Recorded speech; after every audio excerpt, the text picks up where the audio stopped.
మానవ హక్కుల కమిషన్ వాళ్ళు లగచర్లకు పోయి విచారణ చేసిర్రట. మొన్న గిరిజన మహిళలంతా పోయి మా ఇంటోళ్ళను అటు సర్కారు ఇటు పోలీసులు తిప్పలు పెడుతుర్రు, మీరే కాపాడాలని వినతి పత్రం ఇచ్చి వచ్చిర్రు కదా, అందుకే ఆడికి పోయిర్రట. బాధితులు ఏమన్నారంటే ఏమో మరి, అన్ని ముచ్చట్లు ఆడదాకా పోయి అరుచుకుందాం పారి. లగచర్లలో లొల్లి ఎందుకు అయింది, అసలు ఆఫీసర్ల మీదకి ఎందుకు దాడికి పోయినరని మానవ హక్కుల కమిషన్ వాళ్ళు అన్ని ముచ్చట్లు ఆడున్నోళ్ళను అడిగి తెలుసుకుర్రట. వాళ్ళు కూడా ఎట్టెట్ట జరిగింది ఏం కథ, ఎవరు పంచాయతీ మోపు చేసిర్రు, ఫార్మా కంపెనీ ఎందుకు తెస్తుర్రో అన్ని ముచ్చట్లు అరుచుకుర్రట. అట్లనే అయ్యా మా భర్తలు కొడుకులు ఏ సార్లను ఏమనలేదు, కావాలని పోలీసులు మా ఇంటోళ్ళను తీసుకుపోయి భూములు ఇయ్యాలని ముప్పు తిప్పలు పెడుతుర్రు.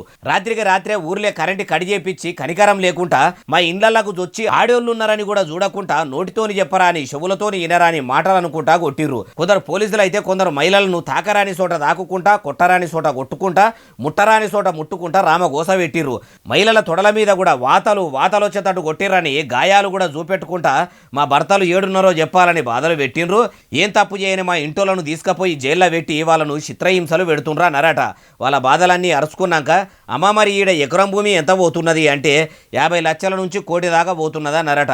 ప్రభుత్వం ధర పెట్టి కొంటామంటే అమ్ముతారా అంటే ఎన్ని కోట్ల రూపాయలు ధర వలికినా ఎంత ఇస్తామన్నా పుట్టి పెరిగిన ఊరును నమ్ముకున్న భూమిని ఇడిచిపెట్టి మేము ఏడికి పోము, ఈడనే ఉంటాము, మా పానాలు పోయినా భూమి అమ్మమ్మ అన్నారట.